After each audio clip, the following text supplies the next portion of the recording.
equipping you to navigate your grief journey after child and sibling loss. This is the Hope After Child and Sibling Loss podcast. On each episode, we explore the many challenges of grief as guests share their stories of loss.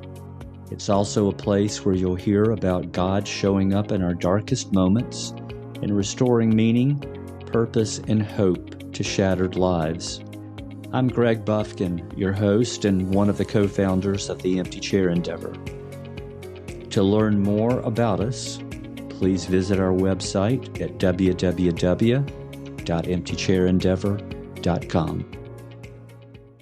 Well, hello, and welcome to another episode. Thank you for joining us. Today, I'll be talking with Shelly Kolwinska, who is currently the program director for Hope Works Here, which is an employer-sponsored benefit for bereaved parents and a service of Faith's Lodge, a nature-based retreat center located in northwest Wisconsin. Shelly will be sharing her story of loss following the death of her daughter Margaret Rose to stillbirth. I believe you'll be encouraged as we talk both about her grief journey and the road back to God restoring meaning and purpose in her work with this organization that offers so many incredible resources to grieving families. And now here's my conversation with Shelly. Well, Shelly, welcome to our podcast. It is so good to have you with us today. Well, I'm so excited to be here, Greg. Thank you so much. Absolutely.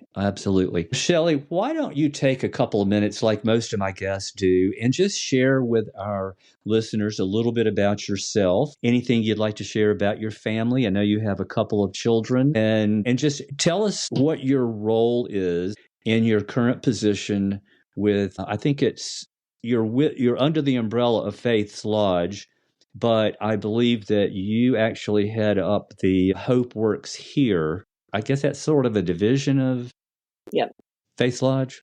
Yeah.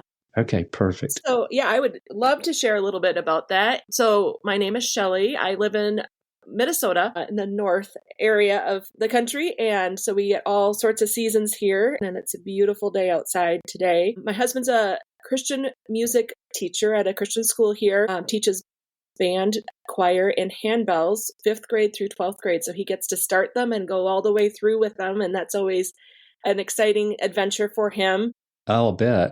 He gets to hear the beauty of what 5th grade band sounds like at the beginning, right, and then realize where they can go at the end. He's blessed to have 2 of our children in his bands today. My oldest is in 9th grade. He plays saxophone and piano. And my second child is a daughter, and she's in 7th grade and plays the French horn. And then we have a 2nd grader who is currently studying piano and is excited about anything music. So wow, music is a lot of music in our house. Big part of your family. And we have 2 pianos and all sorts of instruments, and there's not usually a lot of quiet in our house at any given moment. I can't imagine there would be with all of those instruments. So it's a good problem to have, and we have to remember that sometimes when our brains are about to explode from all the chaos. I'll bet. So I currently am a program administrator under Faith's Lodge. Faith's Lodge is a retreat center in Danbury, Wisconsin, and it was created out of the need for connection of grieving parents. The story is of Faith's parents, passed away as stillborn, and the parents, Mark and Susan, wanted to find connection after their loss, and they couldn't find any place that they could just go and be heard. Right. And so the amazing thing is that they saw the need and they built what they needed. They had some property in northern Wisconsin that they had used for hunting land. They pulled all their friends and family and raised money, and a lot of money, to do this adventure. And it opened in 2007. And it has 8 rooms. They're all private rooms with their own private bathrooms.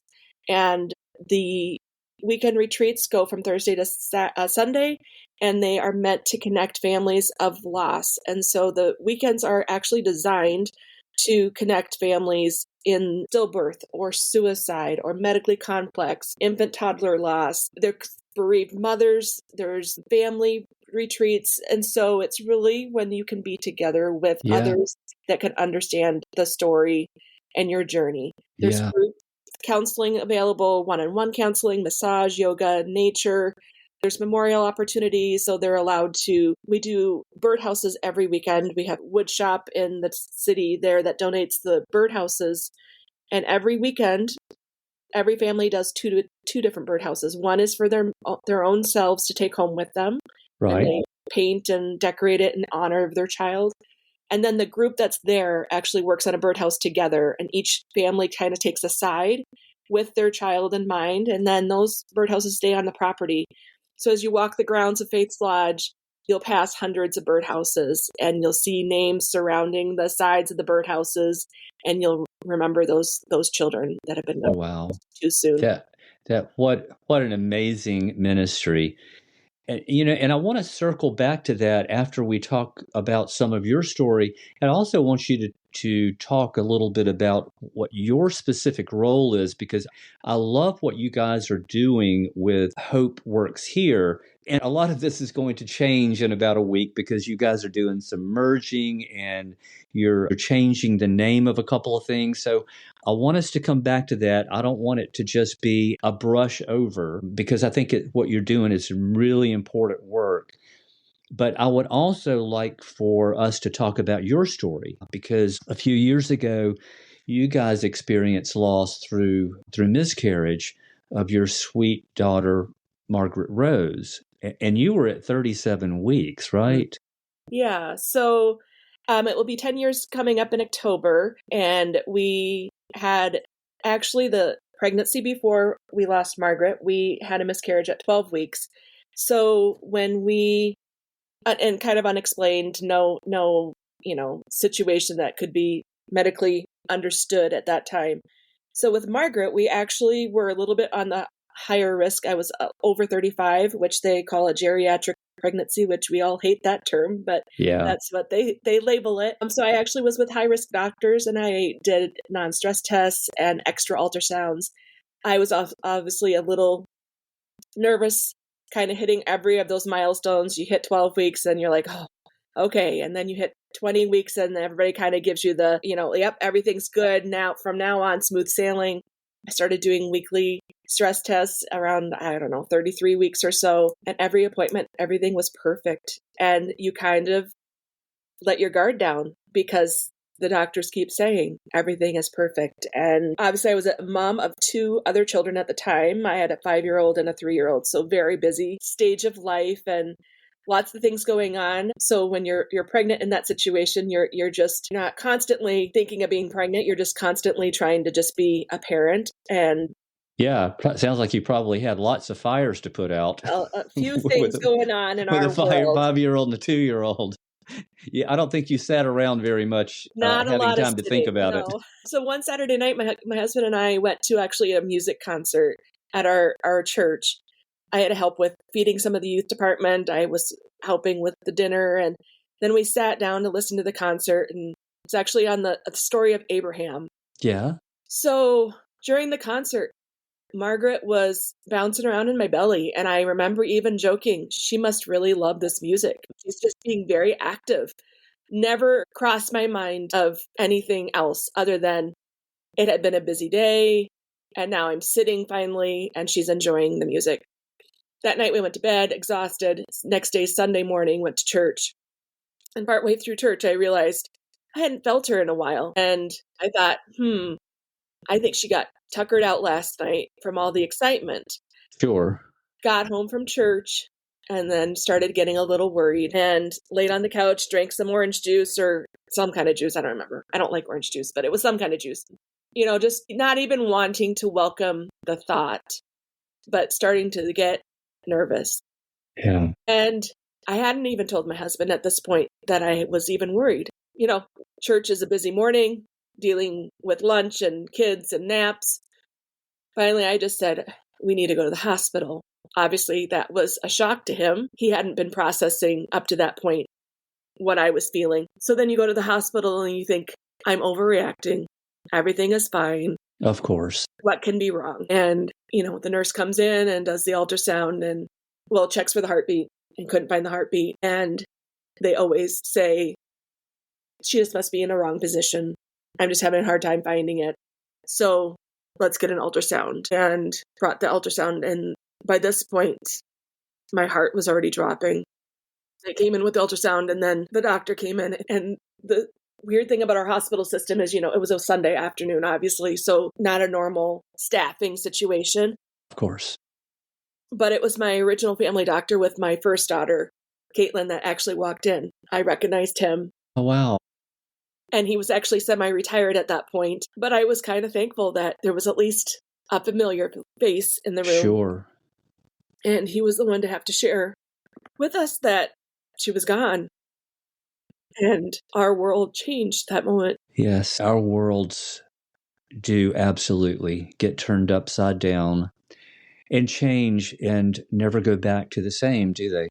Yeah. So a lot of decisions had to be made at that time, which is a really tricky place to grieve when there's a lot of medical things that have to happen, logistic family things, and then funeral things, and then stuff that you never, ever thought that you would be planning or having to address or deal with. Right. So you guys were there together, right? And this is sometime mid-afternoon or so, early afternoon? Early afternoon Sunday. And my OB was actually out of town, and I knew that. And so the hospital gave us options and said, we can induce right now, or you can go home and we can induce on Tuesday morning with your own doctor. And we talked about any risks to anything happening, and we just really wanted to be home. We didn't want to be at the hospital anymore. So we chose to go home and tell our children, which was really hard. Gosh. Yeah, I can only imagine. Yeah. Sorry. Listen, you please don't apologize. It doesn't matter how long it's been, Shelly. Yep. It's true. So yeah, telling our children was not an easy thing. My 3-year-old was my daughter. She was 3.5. Understood enough about having a baby sister and was really looking forward to a baby sister. So yeah. And then our oldest is a boy. So complete opposite reactions on emotional, and then trying to understand what they understood. And obviously the baby was still in my belly. So talk about a confusing time for them to even understand what was going on in their world. Sure. My family is from Canada, Ontario, Canada. So my mom wanted to come, but she obviously had planes to catch and things like that. We worked it out that she could get on a flight Monday afternoon. And our plan was to induce Tuesday morning. My husband went to school Monday and taught or tried to teach through the unknown, because as a teacher, he had a plan for the week and make sure all of the ducks were in a row to make sure things were covered for when he wasn't going to be there. That must have been next to impossible. I think he put on just a different, just kind of take yourself out of it and put yourself in a different place. Monday afternoon, my water broke. And so I had to call the hospital, and they said, yeah, you should come in.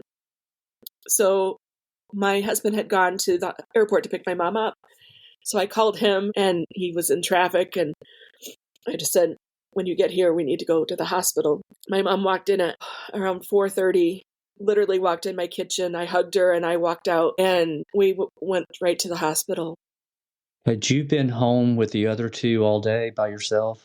Just with my daughter. My son had gone to school. So we got to the hospital, and I was having contractions, and my husband was like, do you want me to drop you off? And I was like, no, just park and I'll just walk in with you.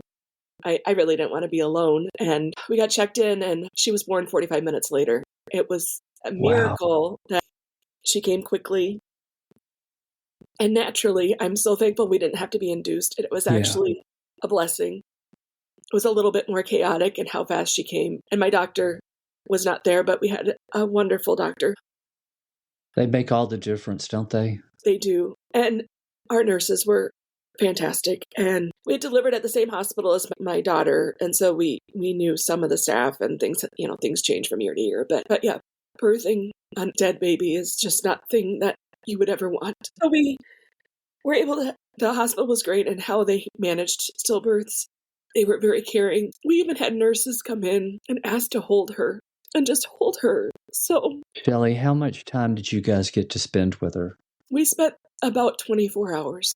Did So you? we got there Monday night. She was birthed about through 6:45 or so. And we left Tuesday afternoon. And we could have stayed longer if we wanted to, but You wanted to go home. hospitals are not super restful. There was a few complications during her birth that I had to go into surgery to get the rest of the placenta removed and things. So we had the organization, Now I Lay Me Down to Sleep. It's a photography nonprofit. It's an amazing organization of photographers that give up their time. And the photographer came, I think it was 11 o'clock at night, to take the pictures for us, which I thought was such a blessing. Wow, what an amazing ministry. But with babies, time is of the essence. Their body starts to decrease all the skin and all the things happen very quickly. Yeah. So it was a really special thing that and they do beautiful photos. So we're very thankful for that. So yeah, we got home Tuesday afternoon and we then started having to meet with the funeral home. That's horrible, isn't it? Googling things that you never thought you would Google. Right. Right. My husband's brother connected us to a friend of his that had a loss about 4 years earlier of a stillbirth. And she was a godsend. She was able to walk us through that week. And her dad had been a funeral home director in his life past. So she was able to tell us things to think about as a funeral home. And not all funeral homes treat infant deaths the same way.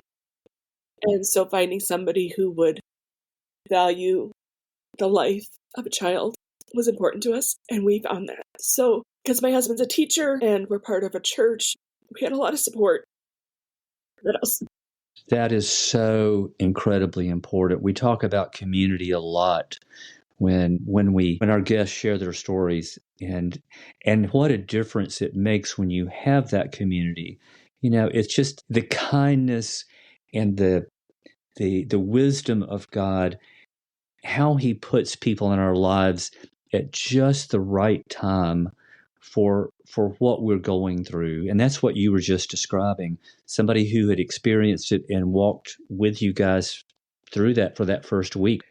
That first week is just, there are almost no words to attach to it. It's like you're in a different world and it's almost like you're looking at yourself from a different place.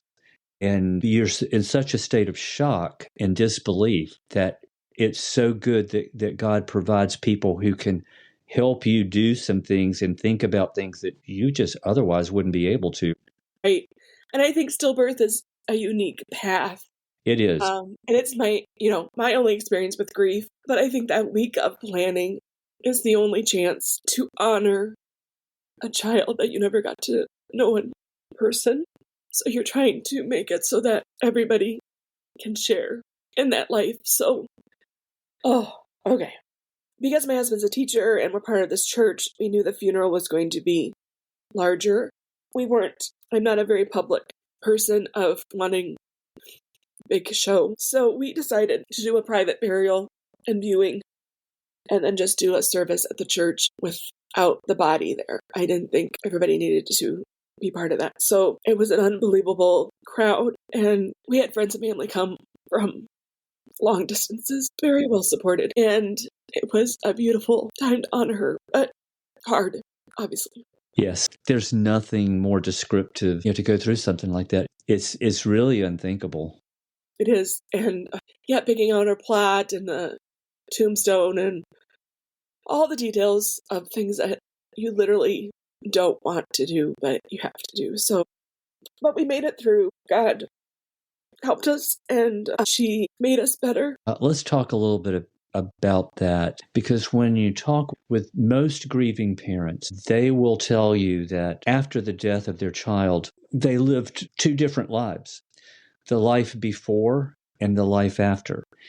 And most will also tell you it leaves you a different person.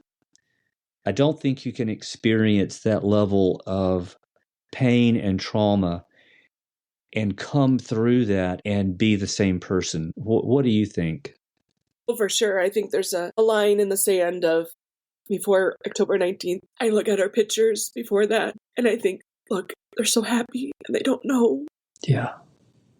Yeah. For you, Shelly, there's so many different aspects of grief that affect us. People on the outside looking in only see part of that. They see the emotional distress. They know that it's sad. But I think what a lot really don't understand is the physical impact on our bodies, the mental impact, because it definitely does impact your brain.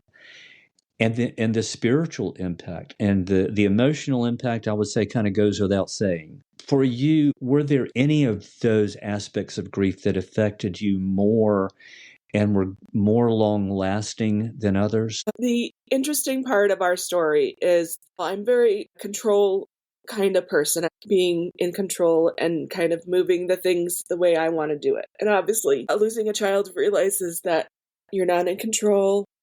Indeed. So I think spiritually, we went to understanding the sovereignty of God at a deeper level and probably living life differently because of that, and understanding it didn't matter what the doctors had told me. I had a stress test on Tuesday. She died on Saturday. God's ways are not our ways, and man can only control so much, and our days are numbered, and we must live life to the fullest each and every day. So I think perspective, we understood that before, but the deeper level of it all was definitely understood better after losing Margaret. So we also wanted another child, and the time clock was ticking. So I sought medical answers pretty quickly, which we didn't get much for medical answers. There wasn't a strong medical correlation of why we lost her, which is good news and bad news. So we had gotten clearance to try for another child pretty quickly. And so that first year after her was trying to get pregnant, and then we were successful, and then being pregnant in the midst of grief, in the midst of anxiety, was a lot. I feel like that first year of grief for me was not normal in a lot of people's first year of grief kind of things, because my mind was taken over by keeping another child alive. Yeah, that's a lot of dynamics to have to deal with on a daily basis and grieve at the same time, because grieving itself, it's almost a full-time job for a while because it encompasses everything. There's nothing that it doesn't touch, right? And so you've got small children who also need their mom, and they need your attention. And I know from personal experience that there are days when all you want to do is curl up in a corner somewhere. You don't want to talk to anybody. And then the next day, you do want to talk to somebody. So it's all over the place. Grief is so incredibly messy, is it not? It's very messy. And we had a lot of pink baby things at our house and a nursery that was fully prepared. And Yeah. cleaning that up and taking it down and packing boxes and all those kinds of things. There's a lot of anger that comes into play Sure. in those moments too. What did you do to deal with that anger, Shelly? Because that happens to most all grieving parents. There's the sadness and there's the shock and there's the pain. A lot of times we don't. It's not always. There aren't always safe places to talk about the anger.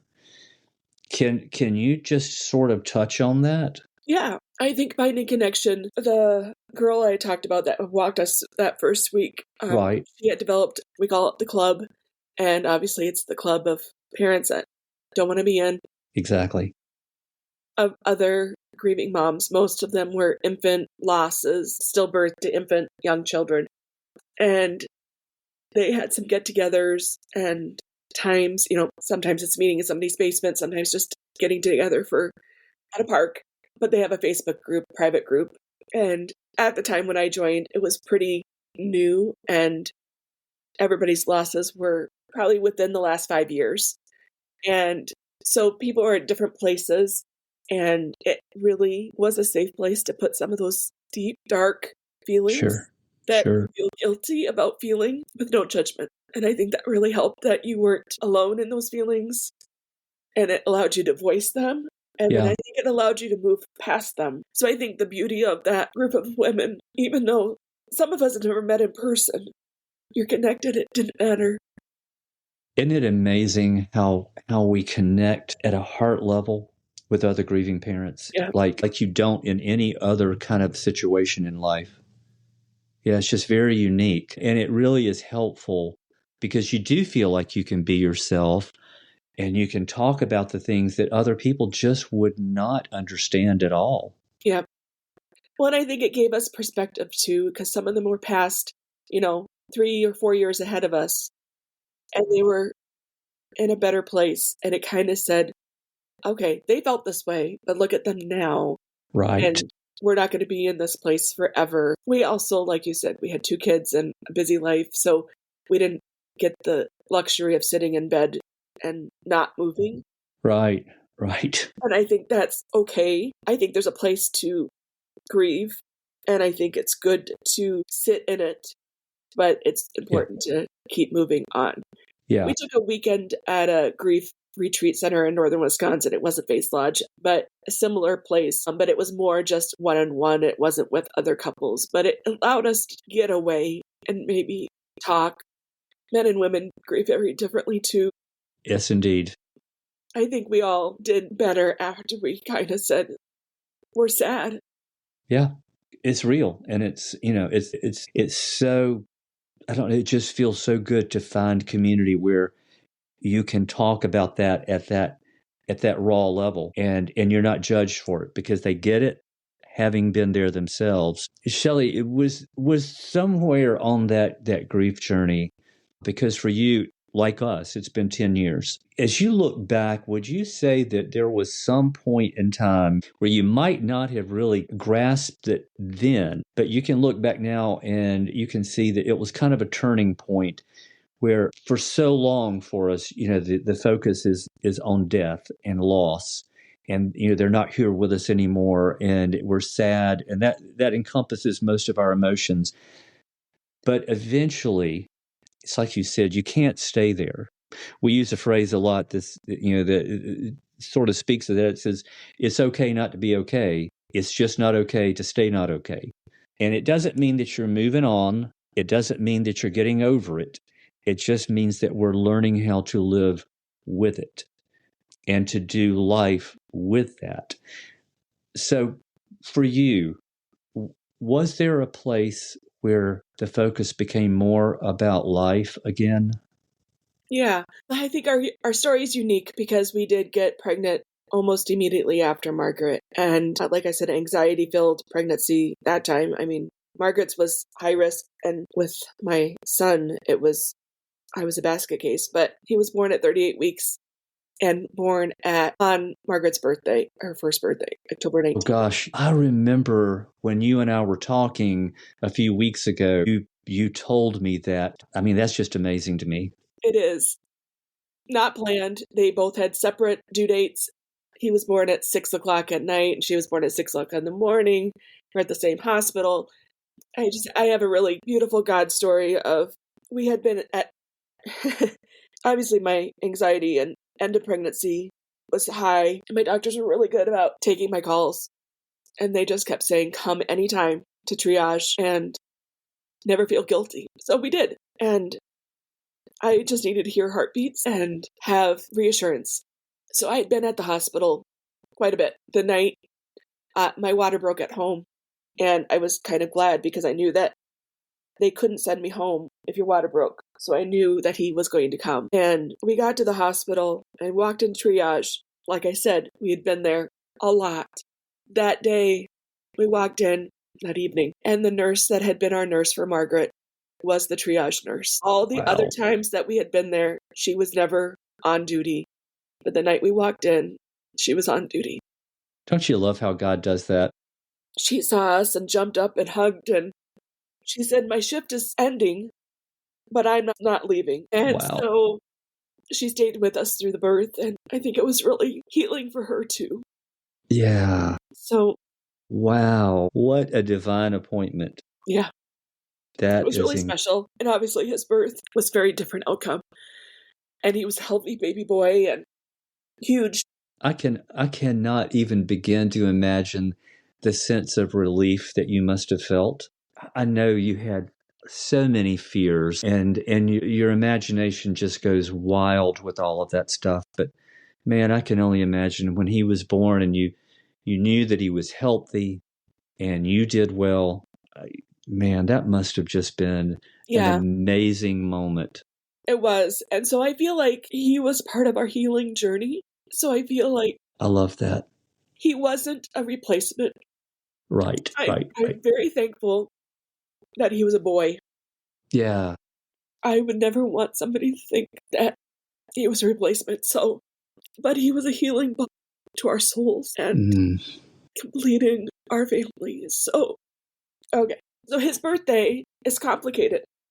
So he knows we go to the cemetery and we release balloons and put flowers, and then we come home and we have cake, and we always have a pink cupcake for Margaret. So Yeah. he doesn't, remember. Obviously, he wasn't born. Right. But Margaret's part of his story, and they'll always share a connection because of that birthday. So Well, I love that. I mean, only people who have been through that can understand that twofold aspect of that day. But you're celebrating his birthday, but you're also celebrating Margaret's life, even though you guys didn't get to have her with you, but just for a few hours. But it's still an opportunity to celebrate who she is. And she is your child. She's just waiting for you in heaven. And he is your child. He's not a replacement, as you said. He was intended and he was on purpose. And you get to celebrate both on the same day. I know it's a double-edged sword, but I think that's an amazing thing that you guys are doing. And even though he didn't get to know Margaret, you're helping him know who his sister is. And I think that's so important. yeah, we've had some difficult family losses.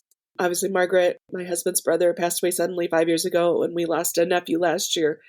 And so my kids, they've gone to a lot of hard funerals. And I know some kids haven't had any. So I think that their perspective in life, we would never wish them to have had to live with loss. But I think that God has ordered our steps, and this is the opportunities that He's opened for them in understanding grieving people. I hope will be something that they'll be able to use for the rest of their life.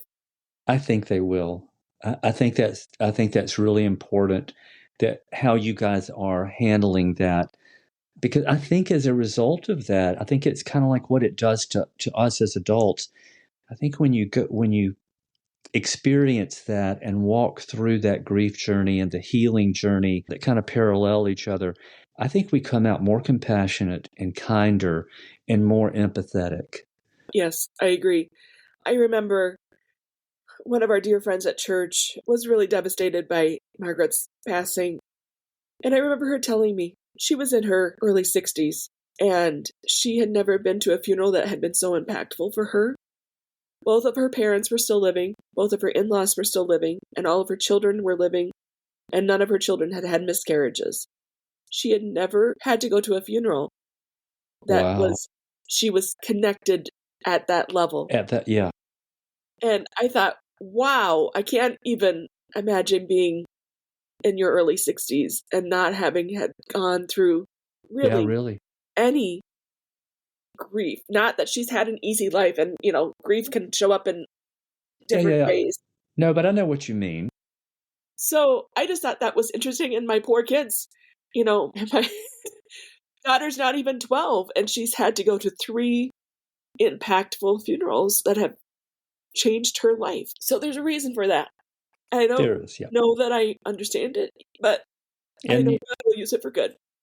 yeah, and that's the thing. A lot of times we don't understand it. We never get to see from our perspective what that good is, but we do know that God does take things that are so horrific from our experience and our perspective, which is very limited. Only He is able to bring good out of it. And like you guys, we've seen Him do that consistently over the past 10 years, and I hear that from so many other grieving parents. Is there anything that you've learned about God that you didn't know before, that you thought maybe you did, but you didn't? I just think the concept of He will carry you. When you think all hope is gone, we sang a lot the song He Will Hold Me Fast, which is a Christian song. Just that the concept of He's got you. Yep, absolutely. Before something like that happens, I mean, you know it mentally. I mean, if you've grown up in the church, you're a believer and you've grown up in the church, you know that. But when something like this happens, you learn it on a whole different level. I mean, you just do, because you know it experientially then. And that changes. It just changes the way that you see it and know it, right? Yep. Yeah. Yes. And we both know that when we talk about hope, it's not a concept. The hope that we're talking about is hope that we have in a relationship with Jesus. And there's nothing that can replace that. I cannot imagine going through what we've all been through without a relationship with him. Wouldn't want to know. Right. Well, listen, I want to kind of turn the direction of our conversation a little bit, because I do want you to spend some time talking about your role in what's currently called Hope Works Here. Hope Works Here, thank you. Yep. But it's changing. And what's it going to be called? So the organization will be called the Child Loss Foundation. And within that organization, I will be working on child loss at work. And child loss at work is a program that was created back in 2017. And it was born out of all the conversations of talking to grieving parents that were at Bates Lodge. And the number one thing they said after burying their child, the hardest thing was going back to work. That transition back into something that most people don't have a choice of going back to work. There's bills to pay. Life has to go on in the sense of financial security. Yeah. But when they walk back into a cubicle, where they come back as a different person, and yet the world around them remains the same. And expects them to be the same person. Expects them to be the same. And yet some people are uncomfortable. So now they're also the person that walks in and everybody around them all does the look. Yep. And then the conversation stops and the awkward silence happens. And the uncomfortableness of grief in the workplace, because nobody knows how to handle it. Yes, that is very well said.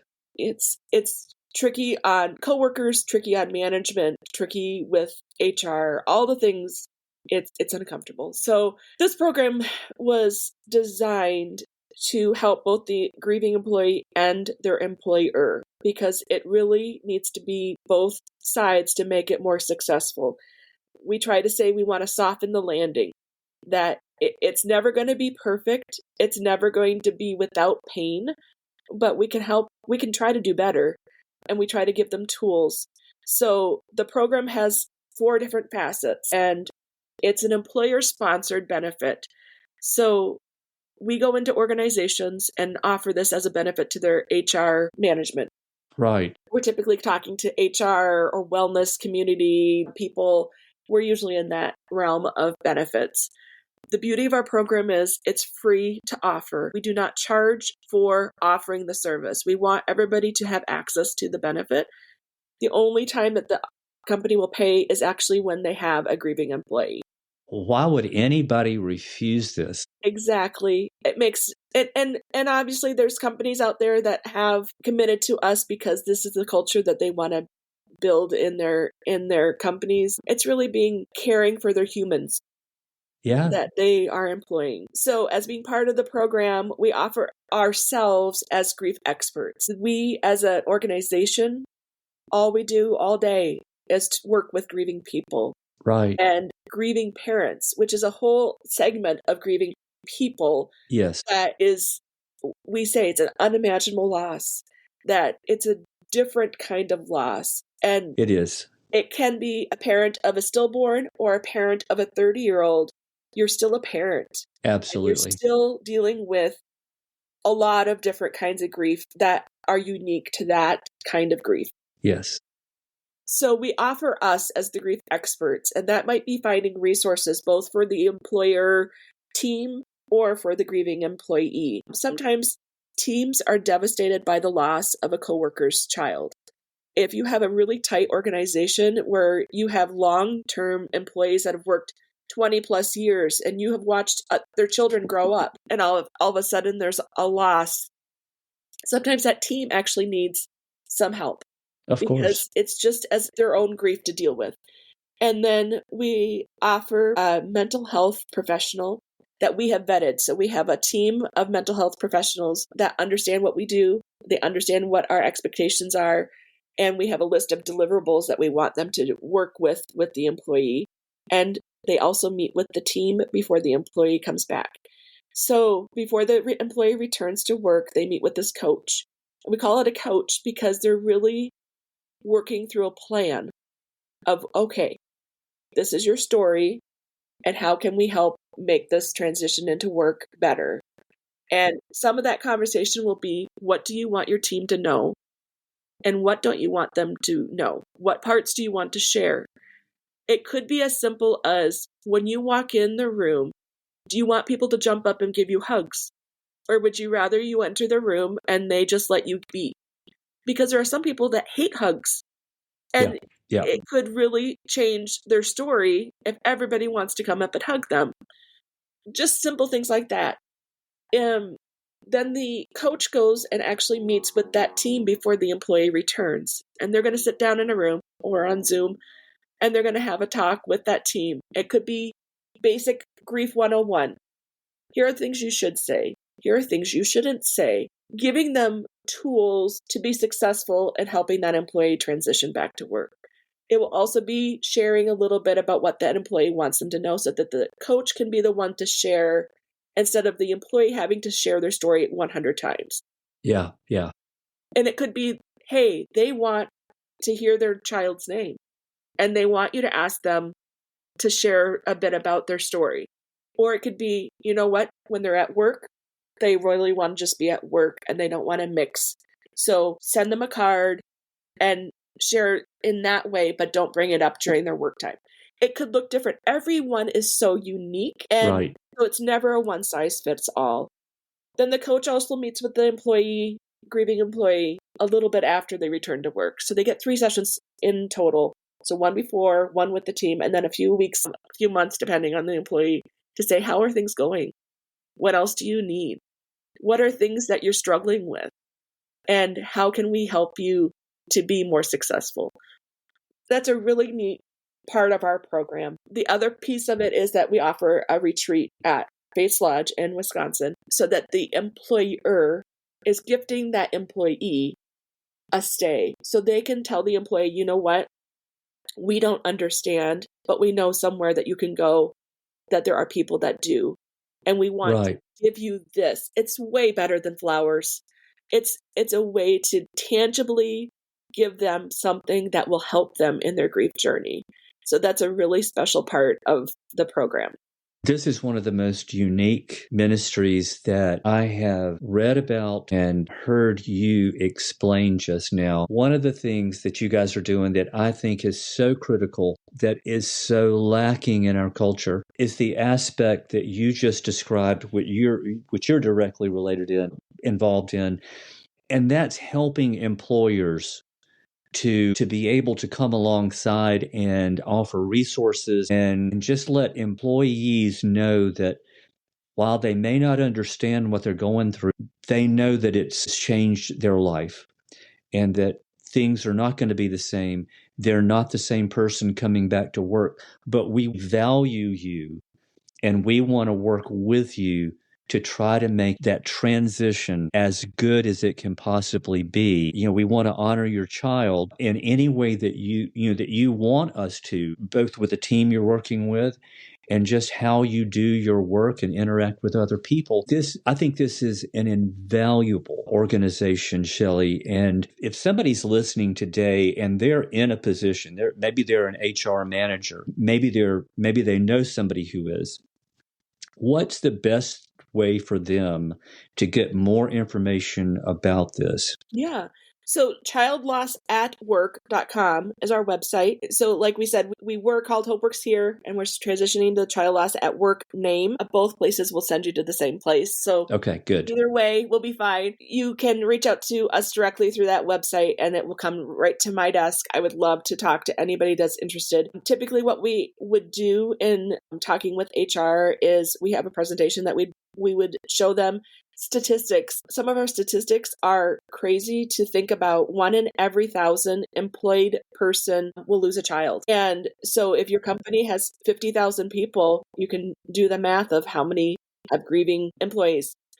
There are instances where those grieving employees get lost in the shuffle of corporations. They do. Our goal is to make sure that no employee is left behind in giving them these resources. And so we have a contract that we would have them sign, an agreement. A contract sounds really scary. And it's just an agreement. Right. That says you're going to offer us as a service, and we will do our best to be an expert in this space for them. And then on our website, we have an open a case button. And as soon as you have a case in your corporation, you just fill that information out, and we are on it. And we work with the HR person, we work with the grieving employee and the mental health coach, and we work in between. We're the liaison. We help the HR people even draft communication on how do you share this with your employees.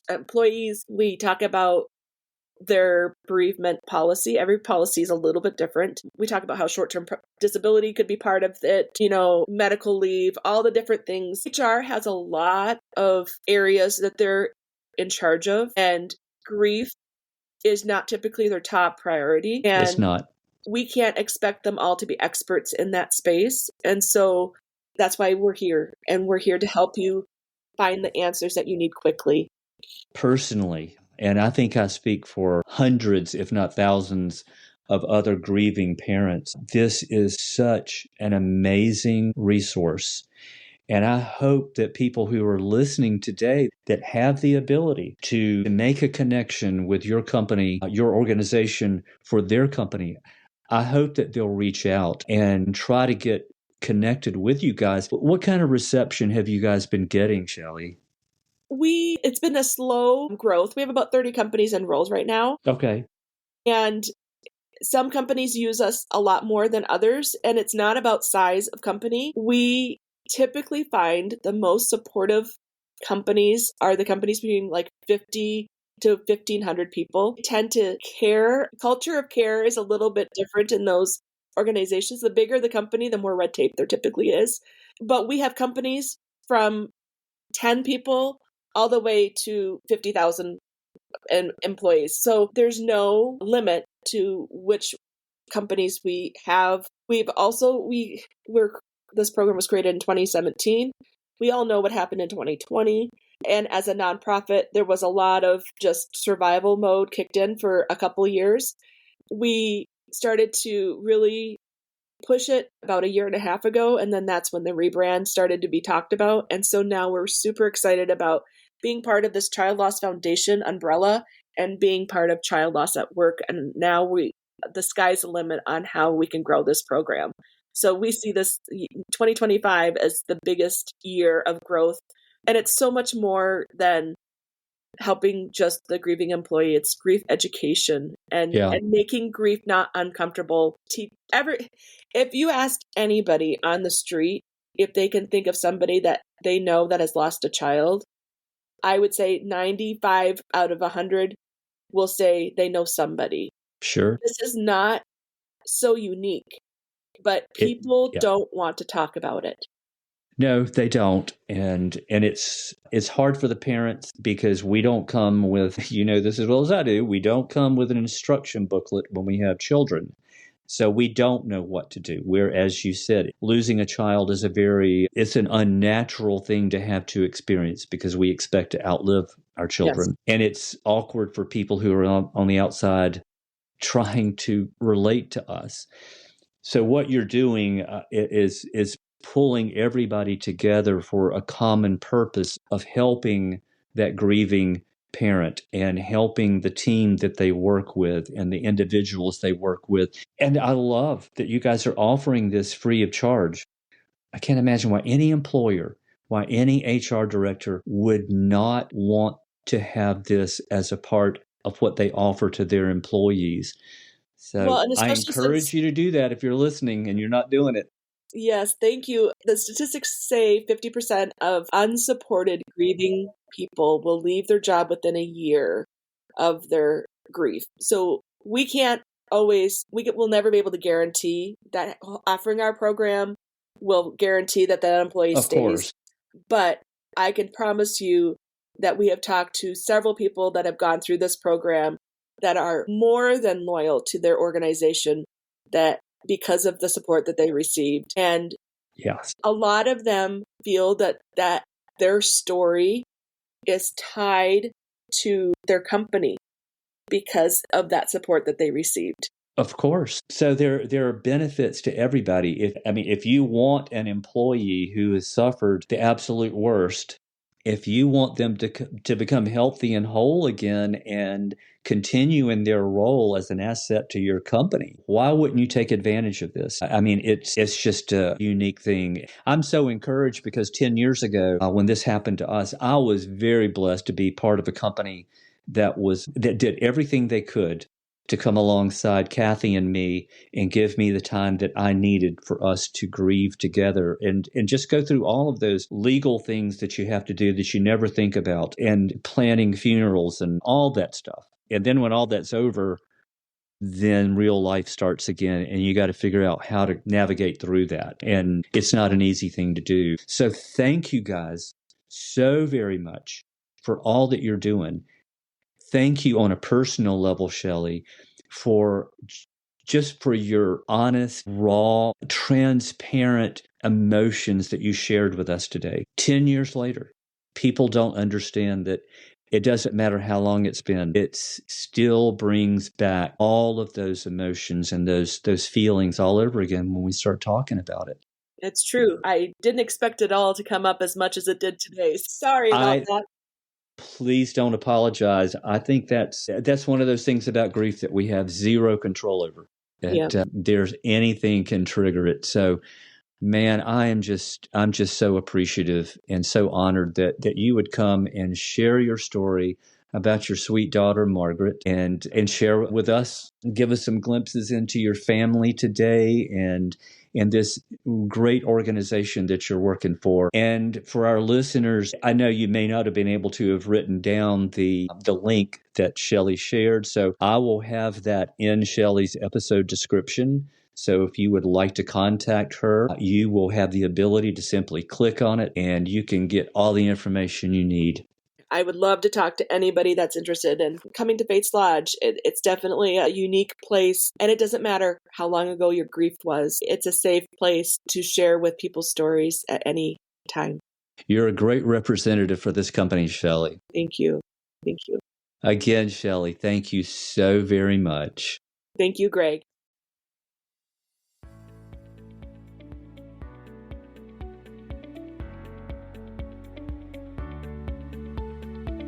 Well, thank you for joining us today.